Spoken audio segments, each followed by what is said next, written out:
So here's a movie and a mask that I've been looking forward to talking about for a long time now.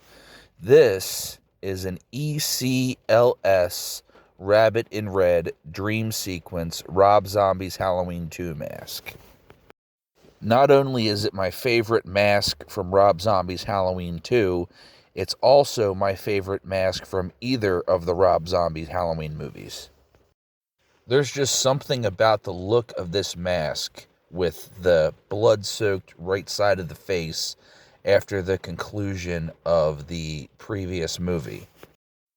I will say, as a positive about both Rob Zombie's Halloween movies, that the mask choice for this movie suits not only the actor and the portrayal that Rob Zombie is going for, but it also suits kind of that more backwoodsy, trashier kind of Devil's Rejects version of Halloween and Haddonfield that Rob Zombie is going for in both of these movies. The trouble is that for most of this movie, Michael Myers is unmasked, wandering the countryside as a bearded hobo. But perhaps it's best we start at the beginning. The film begins with a quote from a fictitious book, and it reads, "White horse, linked to instinct, purity, and the drive of the physical body to release powerful and emotional forces, like rage with ensuing chaos and destruction." Excerpt from The Subconscious Psychosis of Dreams. Now, fans of Rob Zombie's Halloween 2 will tell you that this is a brilliant metaphor for Laurie Strode's declining mental state. What do I think about it? Well, let's talk about it. Next, we move on to a scene where Michael Myers' mother is visiting him at the sanitarium. This scene is very different than the visit scenes in the previous movie.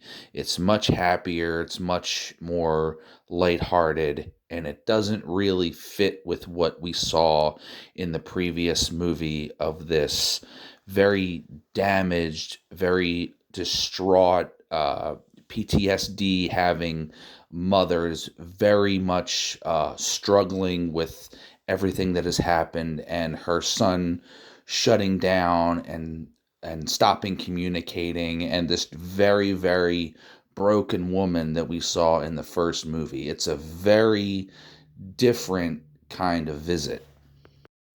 They are laughing and playing and acting as if nothing ever happened. And it doesn't really make any sense when you go back and watch the scenes from the previous movie. She brings him a small toy of a white horse, and he tells her that it reminds him of a dream that he had the night before, of her dressed as a ghost, a beautiful ghost all dressed in white, referencing the quote we saw before this scene. And presto, just like that, Rob Zombie has a reason to inject his wife into a movie after killing her in the previous installment. And that's all it is. It's not some brilliant psychological script. It's a lame excuse to put Rob Zombie's wife back in the movie. And that's all it is. Rob Zombie is not some deep, thought-provoking, Orwellian type writer. And if you think he is, I think you're giving him way, way too much credit. So now, I'm just going to talk about things that I liked or did not like in this movie in no particular order. The Myers ambulance transport scene is really one that I could honestly take or leave in this movie. You know, Rob Zombie is such a versatile writer. Even when he's making a psychological masterpiece like this, he still finds a way to take a detour and show two derelict ambulance drivers discussing fucking corpses. It honestly doesn't feel out of place in this movie, and at least we get to see a decent kill with Michael sawing off one of the paramedics' heads afterwards. And this is where we meet Sherry Moon's zombie ghost mom and the ghost of Mr. Ed. I'm gonna be honest, the Sherry Moon ghost mom shit feels very derivative of Friday the 13th and Pamela Voorhees and the whole Jason kill for mommy thing.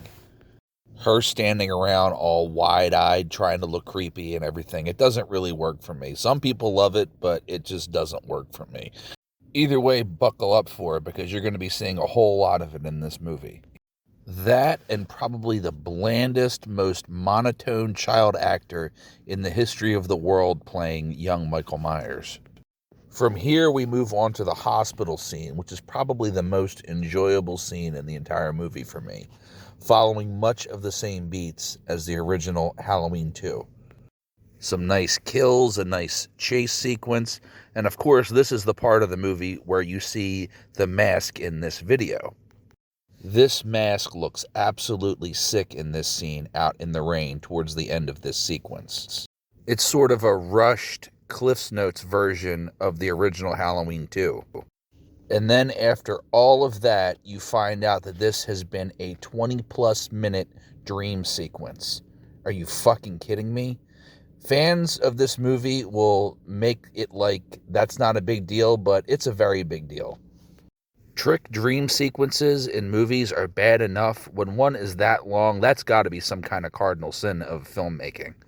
From here, we move into the present day and the real world in this movie. In one cut of this movie, 1 year later, and in the other, 2 years. Contrary to some opinions I've heard online, I don't really think that either cut of this movie is significantly better than the other, but there are some key differences that are substantial.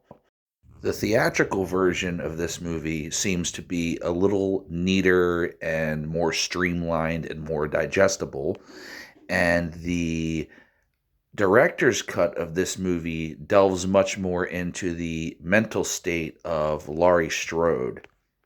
Not necessarily for the better, depending on your tastes, as I found her a much less likable character in this version. In the director's cut, we explore much more of the relationship between Laurie Strode and Annie Brackett, who are now living together, and how Annie is a constant reminder to Laurie of what happened to her. Laurie comes off much brattier and more selfish in this cut, as both of these women went through the same trauma. It explains more, and yet at the same time doesn't necessarily make the movie any better.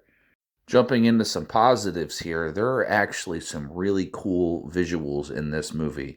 For instance, the scene where Laurie is fantasizing about killing Annie, and a lot of the hallucinations that Laurie sees in this movie, they're very well shot. The cinematography of many of the hallucinations is very reminiscent of many of Rob Zombie's own music videos. Immediately, the Living Dead Girl video comes to mind, and of course, Sherry Moon Zombie also starred in that. The Halloween party with them dressed as the characters from the Rocky Horror Picture Show. That was a nice touch. I like that. Perhaps my biggest gripe about this movie, though, is what they did with the Dr. Loomis character. They took one of the greatest characters in movie history, who, by the way, was played about as well as it could possibly have been played by anybody not named Donald Pleasance in that last movie. They took this selfless, heart of gold, iconic character and essentially turned him into Gale Weathers from Scream. Another big difference between the two cuts is the aftermath of Annie's murder. Brad Dourif's performance as a grieving father in the director's cut of this movie, I feel, is actually quite excellent. I know there are a lot of people out there that didn't like it, but in this case, I'm going to have to disagree. In the theatrical cut of this movie, this scene is chopped down to almost nothing. The most significant change between the two cuts is that the endings are completely different. In the director's cut, Michael actually removes his mask and screams the word "die" at Dr. Loomis before stabbing and killing him. And as you are throwing up in your mouth, he is shot to death by the police. From here, Laurie Strode emerges from the cabin she was being held captive in and tries to stab the already dead Dr. Loomis, where she is shot dead by police. The cool thing about this scene is that the song Love Hurts is being played in the background, which is, of course, the song that Sherry Moon Zombie was dancing to in the previous movie. In the theatrical cut, Myers is seriously wounded by Sheriff Brackett, but is ultimately finished off by Laurie Strode herself. And in my opinion, this is a more fitting death for Michael Myers. In this cut, Laurie definitely survives, whereas the other cut, you could say it's a little more ambiguous.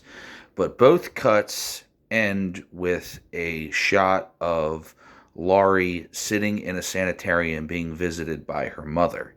Now, you could take this as her actually being in the sanitarium or her being dead and being reunited with her mother. There are other things I could talk about with this movie, but I think I'm going to end it here. It's not really much of a Halloween movie, in my opinion. It's more like a 90-minute Rob Zombie music video called the Illinois White Horse Hobo Massacre or some shit.